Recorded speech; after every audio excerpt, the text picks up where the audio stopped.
మీరు 10 సంవత్సరాలు ఉండి 8 లక్షల కోట్లు అప్పు చేసి మేము అడిగినాం. జూరాల అనేది మొదటిది.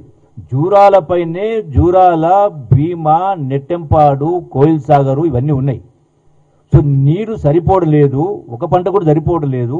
రిజర్వాయర్ కట్టండి అంటే గొప్ప హెలికాప్టర్లు వేసుకొని పోయేసి ఆడ మాట్లాడు కొబ్బరికాయ కొట్టే కార్యక్రమం చేసి 10 సంవత్సరాలైనా ఇప్పటిదాకా ఒక తట్ట మట్టి తీయలే, మొదలు పెట్టలే ఈనాటికి కూడా.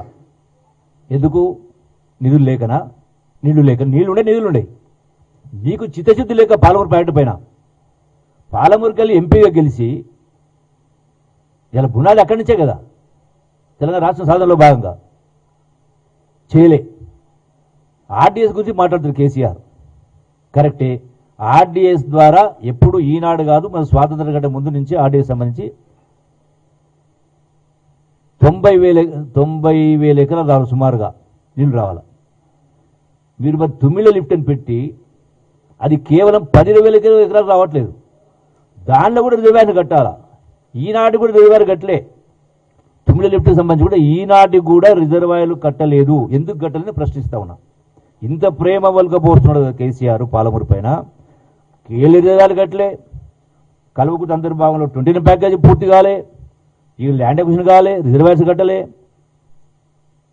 గుడిపల్లి కాదు, గట్టు రిజర్వాయర్ కట్టలేదు, లిఫ్ట్ పెట్టలే.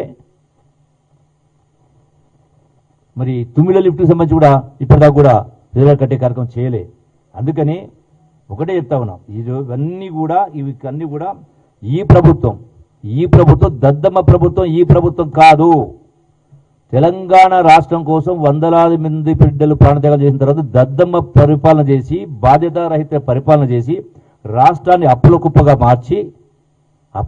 మార్చి ఇలా అయినా కూడా ఈ ప్రభుత్వం, రేవంత్ రెడ్డి గారి సర్కారు, ఇందిరమ్మ ప్రభుత్వం, కాంగ్రెస్ ప్రభుత్వం సమర్థత ఉన్న ప్రభుత్వం కాబట్టి ఇన్ని అప్పులు చేసినా నెలకు 6,000 కోట్ల వడ్డీ, సంవత్సరం 75,000 కోట్ల వడ్డీ కడతా ఉన్నా కూడా చెప్పిన మాట నిలబెట్టుకుంటూ ప్రతి కార్యక్రమం కూడా చేసేటువంటి ప్రయత్నం చేస్తూ ఉంది. ప్రభుత్వం నడుస్తూ ఉంది.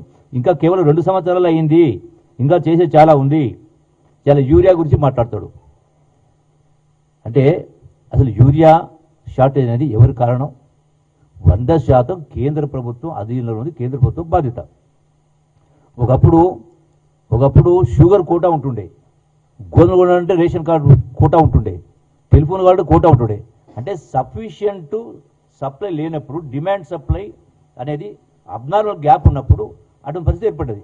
ఇప్పుడు కూడా కేంద్ర ప్రభుత్వం దుర్మార్గంగా కక్షతోట తెలంగాణ రైతాంగాన్ని ఇబ్బంది పెట్టే కార్యక్రమంలో భాగంగా చాలా యూరియా ఇవ్వనప్పుడు వచ్చిన యూరియాను సక్రమంగా పంపిణీ చేయాలా, రైతులు ఇబ్బంది పడవద్దు, క్యూలో నిలబడాల పరిస్థితి రావద్దని ప్రాపర్ ఈక్వల్ డిస్ట్రిబ్యూట్ చేయాలనే పద్ధతిలో దాన్ని ఆన్లైన్ చేస్తే, అంటే సాంకేతిక పరిజ్ఞానం చేస్తే తప్పవుతుందా? ఎట్లా ఏ లెక్క ప్రకారం?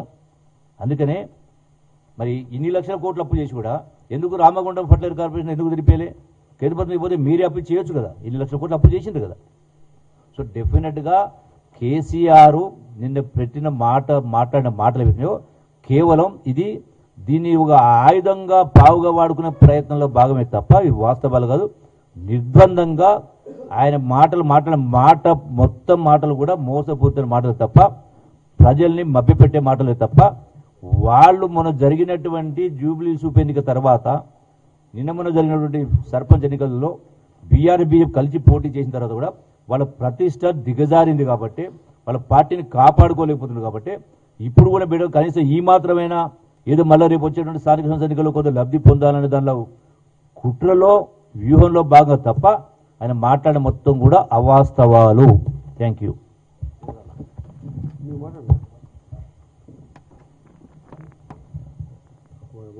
నేను నీ తాత అనుకుని నేను ప్రిపేర్ అయ్యాను.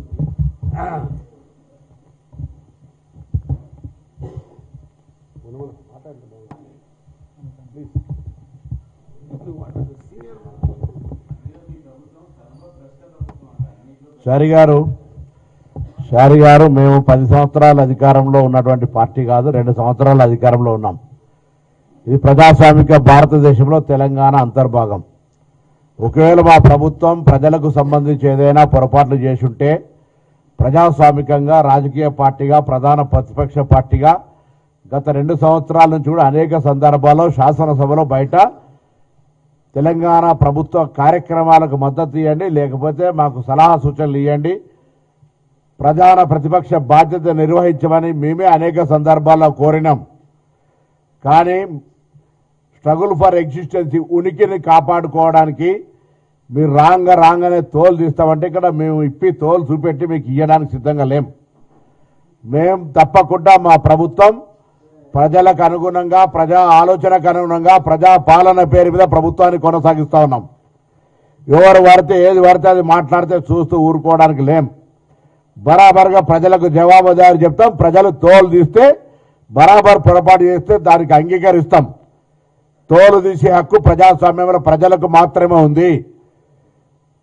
ఆల్రెడీ 10 సంవత్సరాలు పరిపాలించిన మిమ్మల్ని తోలు వీగితే ఎమ్మెల్సీ ఎలక్షన్ల, ఎంపీ ఎలక్షన్ల, సర్పంచ్ ఎలక్షన్ల, ఉప ఎన్నికల్లో మళ్ళా తోలు కూడా మొలవకుండా వీగుతానే ఉన్నారు. మీరు మమ్మల్ని తోలు వీగుతా అంటారు. కాబట్టి డెమోక్రటిక్ సిస్టంలా ఇది పాకిస్తాన్ కాదు, బంగ్లాదేశ్ కాదు. నవాజ్ షరీఫ్నో, ఇమ్రాన్ ఖాన్నో, షేక్ హసీనానో జైలు వేసి మరణ శిక్షలు విధించేటువంటి విధానం కాదు మనది. ప్రజలే న్యాయ నిర్ణేతలు. ఇటువంటి దగ్గర కూడా వచ్చి మీరు ఏది పడితే అది మాట్లాడి 2-3 సంవత్సరాల తర్వాత మన ఊర్లలో చూస్తాం. ఆ సినిమాలో కూడా సినిమాలో చెప్పిండ్రు, పిల్ల చూసాడు చుట్టూ మొత్తం గలగల జనం, నీ ఫుల్ జనం ఉంటుంది, గలగల పైసల సప్పుడు ఉంటుంది, ఒక్క ఈగ కూడా శరీరం మీద ఆలనియారని ఒక సామెత ఏదో చూసిన ఆ సినిమాలో, ఏదో అది ఏదో సినిమాలో చూసినా. అట్లా రాగానే ప్రజలను ఆకర్షించుకోవడానికి అబ్బో మళ్ళీ వచ్చిండు తోలు తీస్తున్నట్టు అంటే ఏమన్నా మేము పూర్తిగా it's democracy, the beauty of democracy. మేము డెమోక్రసీలో ప్రతిపక్ష బాధ్యత గల నాయకుడికి గౌరవం ఇచ్చి శాసనసభకు రమ్మంటున్నాం. శాసనసభలో నిన్న కూడా గౌరవ ముఖ్యమంత్రి గారు చెప్పారు. స్పీకర్ గారు కూడా ఎక్కడ కూడా పెద్ద ఆయనకు గౌరవం తగ్గకుండా ఉండే విధంగా శాసనసభ నడుపుదాం. ఎవరైనా అటువంటి మాటలు మాట్లాడితే కూడా క్రమశిక్షణ చర్యలు తీసుకునే విధంగా సభ నడుపుకుంటే ప్రధానంగా తీసుకొని పోదాం. ప్రజలు గమనిస్తారు. తెలంగాణ యావత్తు చూడాల్సిందే తప్ప ఎవరితో ఎవరు వికరణ చూస్తారని చెప్తుంటే మీరు ఇట్లా మాట్లాడితే పద్ధతి కాదు. తప్పకుండా మాకు బాధ్యత ఉన్నది. రాజకీయ పార్టీగా, కాంగ్రెస్ పార్టీ నాయకుడిగా ఎప్పటికప్పుడు సమీక్షించుకుంటూ కార్యక్రమం